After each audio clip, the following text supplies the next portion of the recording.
I'm 62 years old, and 3 months ago, I lost my only daughter. Not to death, not to distance.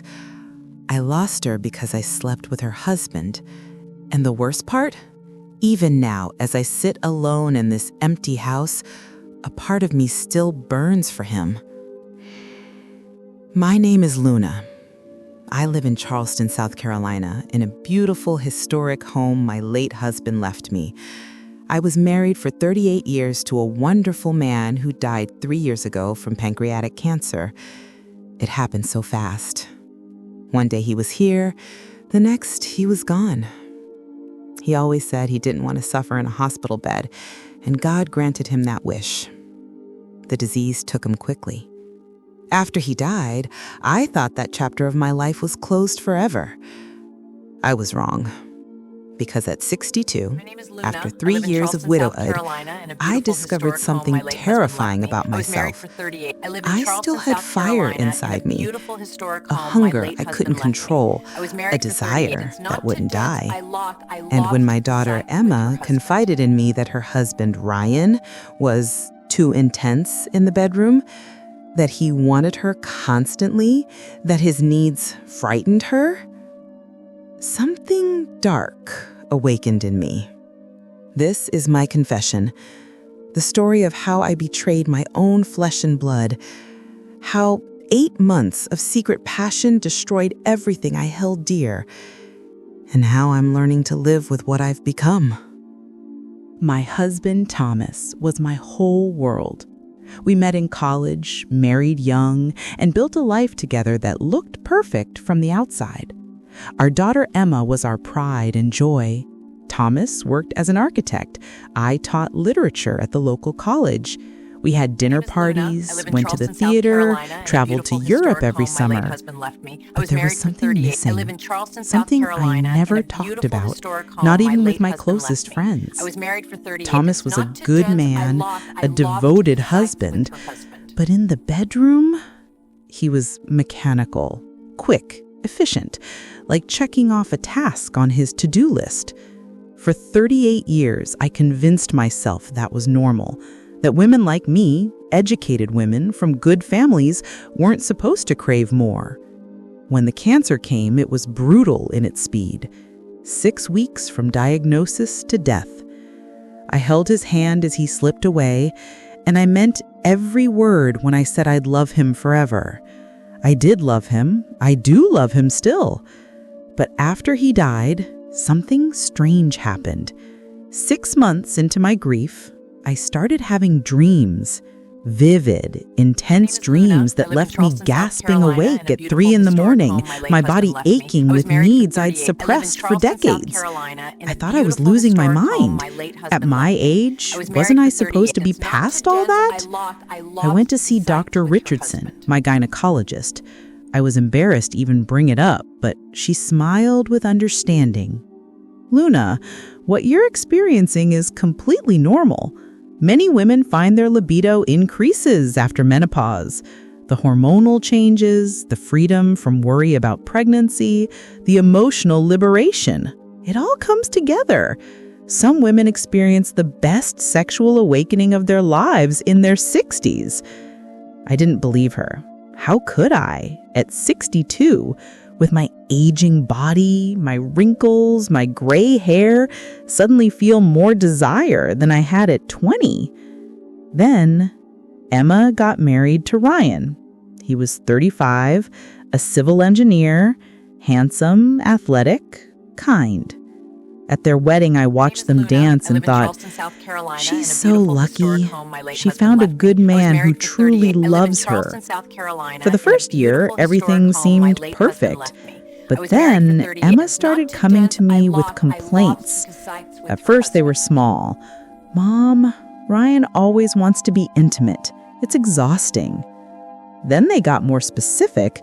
He's so intense. He can go for hours. And he's very well endowed.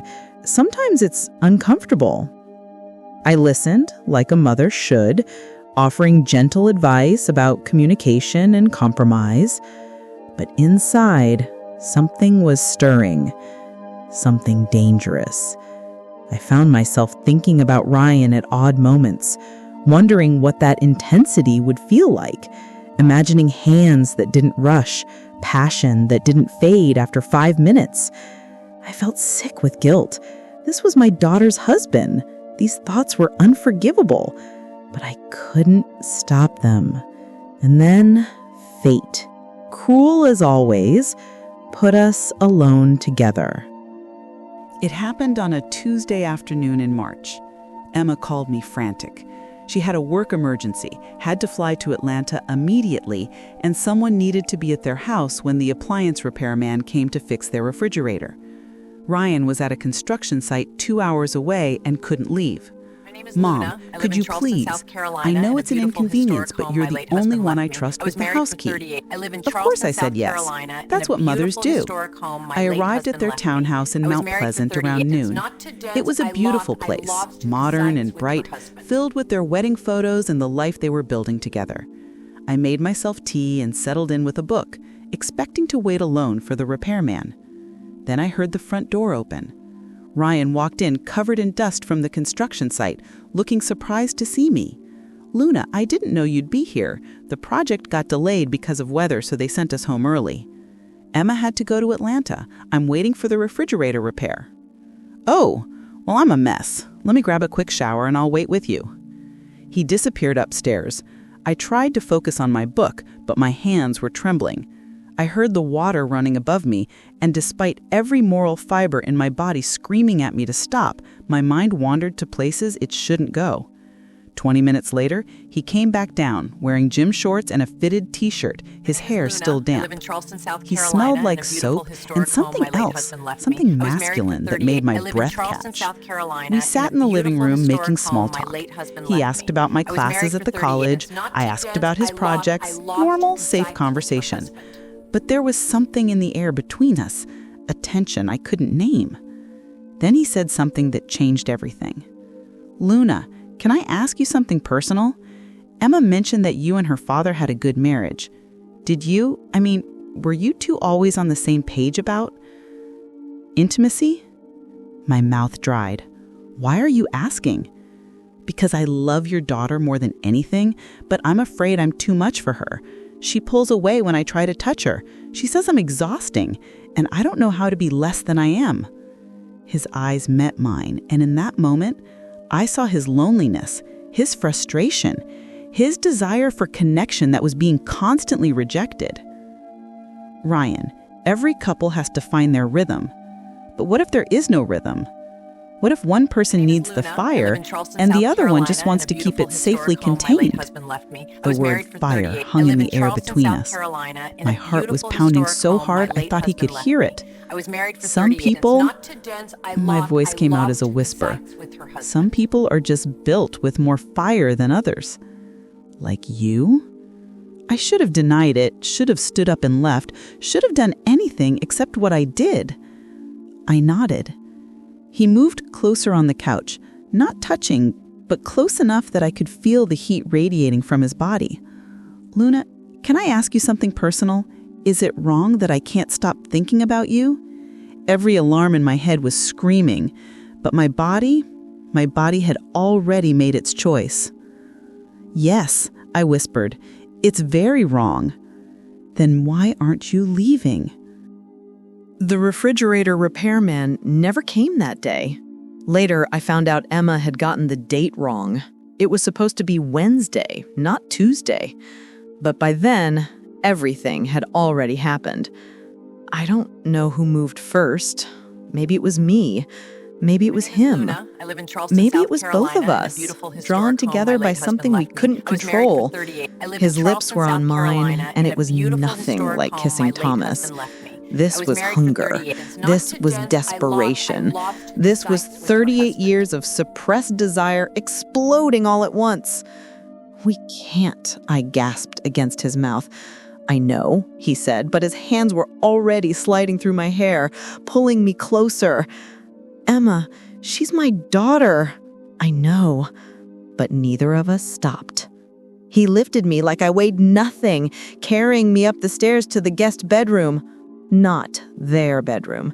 Even in our madness, we had that much decency. His hands were trembling as he undressed me, and I saw wonder in his eyes as he looked at my 62-year-old body. "You're beautiful," he whispered. No one had called me beautiful in years. No one had looked at me with desire like this since I was young. And God help me, I needed it. I needed to feel wanted, desirable, alive. What happened next was unlike anything I'd ever experienced. Ryan wasn't rushed. He wasn't mechanical. He took his time, exploring every inch of me with a reverence that made me weep. When Emma had complained about his intensity, about how he could go for hours, I finally understood what she meant. And I understood why she couldn't handle it. Because it wasn't just physical, it was emotional. It was a complete surrender of self. It required a passion that matched his own, a fire that burned just as hot. Emma didn't have that fire. She never had. But I did. For the first time in my life, at 62 years old, I experienced what it meant to be truly, completely satisfied. Ryan held me afterward, both of us shaking, both of us knowing we'd just crossed a line we could never uncross. What have we done? I whispered. Something we both needed, he said quietly. I should have left then, should have called it a mistake, a moment of weakness, and never spoken of it again.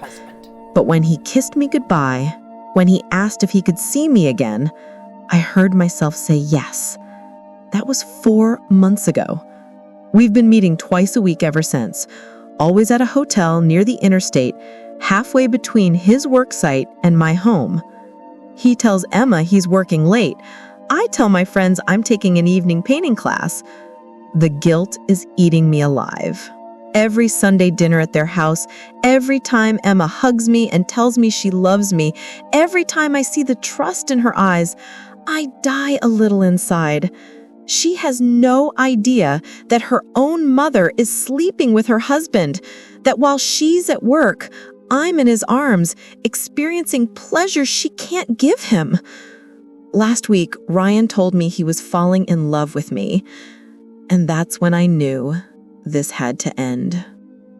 I told Ryan we had to stop. We were sitting in our usual hotel room, the one with the view of the harbor, and I finally said the words I'd been avoiding for weeks. This has to end, now, before we destroy everything. He sat up in bed, running his hands through his hair. Luna, you can't just walk away, not after everything we've shared. I have to. Emma is my daughter, my only child. I can't keep doing this to her. Then I'll leave her. My blood ran cold. What? I'll divorce Emma. We'll wait a respectable amount of time, and then you and I can be together properly. No more hiding. Are you insane? She would never recover from that betrayal. Finding out her husband left her for her own mother, it would destroy her. She's already unhappy, Luna. She doesn't want me the way you do. We're not compatible. At least this way, everyone ends up with what they need. No.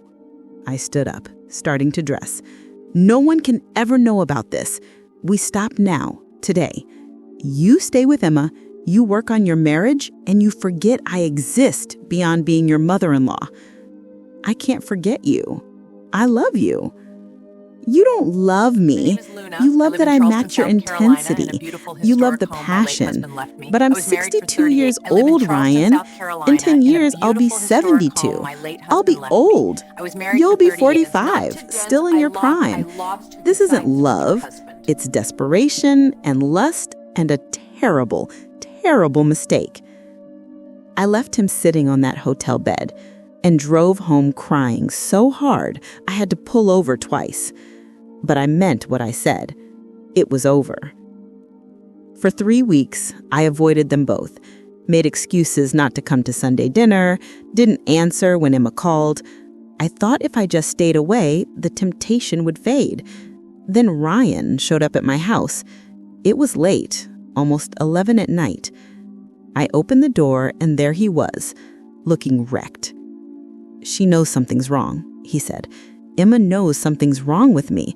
She keeps asking why I'm distant, why I seem sad. Luna, I can't do this. I can't pretend anymore." I live in Charleston, South Carolina. You have to. In a beautiful historic home. My I late can't be husband in the left same me. room I was with her married for 38. without I live thinking in about Charleston, you. South Carolina, I can't in a touch her beautiful without historic wishing home. she My was late you. husband left me.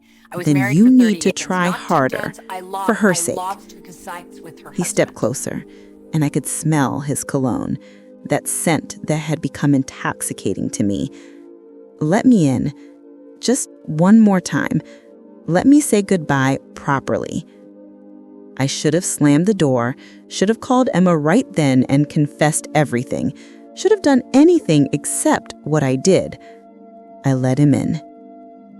We made love in my bedroom, in the bed I'd shared with Thomas for 38 years. And this time, it felt different, desperate, final, like we were both trying to memorize every moment because we knew it was the last. Afterward, we lay tangled together, and I felt him crying against my shoulder. "I don't know how to let you go," he whispered. "You have to. We both have to." He left at dawn. I watched from my window as he drove away, thinking that was finally, truly the end.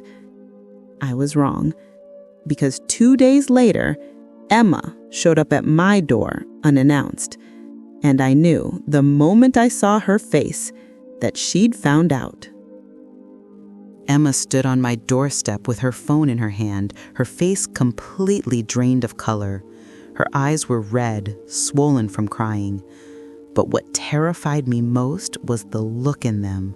Not anger, not yet. Just pure, devastating shock. My name is Luna. "Mom," I live in Charleston, her voice South cracked. Carolina, in a "Tell beautiful me it's not historic home. true." My late husband left me. My I was legs married for almost 38. gave I live out. in Charleston, South "Emma, Carolina, in a beautiful sweetheart, historic come home. inside. My late husband left "Tell me me. it's I was not married for true," 38. she It's not screamed, two and debts. neighbors' I curtains lost started two moving. sites with I her pulled her husband. inside and closed the door. My hands were shaking so badly I could barely turn the lock. What did Ryan tell you?" She laughed, a horrible, broken sound. "Ryan didn't tell me anything. He didn't have to." She held up her phone. "I went through his messages last night.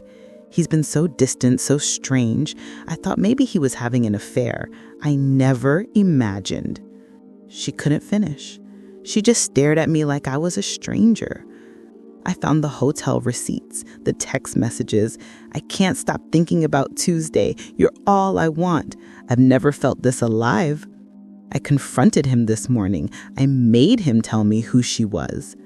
Her voice dropped to a whisper. My own mother has been sleeping with my husband. Emma, please, let me explain. Explain what? How you betrayed me? How you took the one person who was supposed to be mine? How you destroyed my marriage, my trust, my entire world? Tears were streaming down my face. I never meant for it to happen. It was a mistake. A terrible, unforgivable mistake. A mistake is forgetting to call on my birthday. A mistake is accidentally breaking a dish. This was a choice. You chose to do this over and over again for months while I sat at your dinner table, while I told you about my marriage problems, while I trusted you. I'm so sorry. I'm so sorry. Do you love him? The question hit me like a physical blow. No, I don't love him. Then why? Why would you do this to me? How could I explain? How could I tell my daughter that after 3 years of widowhood, after decades of unfulfilling intimacy, I'd finally felt alive again? That her husband had awakened something in me I thought was dead? That for 4 months, I'd been selfish enough to put my own needs above everything else, including her? I don't have an answer that will make this okay. Nothing I say will ever make this okay. Emma's face hardened. The shock was giving way to rage now. You're right. Nothing will. You destroyed my marriage. You destroyed us. I came here thinking there must be some mistake, some explanation, but looking at you now, seeing the guilt all over your face." She backed toward the door. "I don't have a mother anymore. As of this moment, you're dead to me." "Emma, please don't." "There's no we anymore, Luna. There never will be again." She got in her car and drove away. I ran after her onto the porch. "Emma, please, we can work through this. We can get My counseling." name is Luna. I live She in turned Charleston, back South one Carolina, last in a time, beautiful and historic the home look my late she husband gave left me will I was married haunt for me 38. I live in forever. Charleston, South Carolina. There's no we in a anymore, beautiful Luna. historic home There my late never will husband be left me. again. I was married for 38. She got in her car and drove away. That was 3 months ago. She blocked my number, changed her locks, moved to a different city. I don't know where. Ryan sent me one text.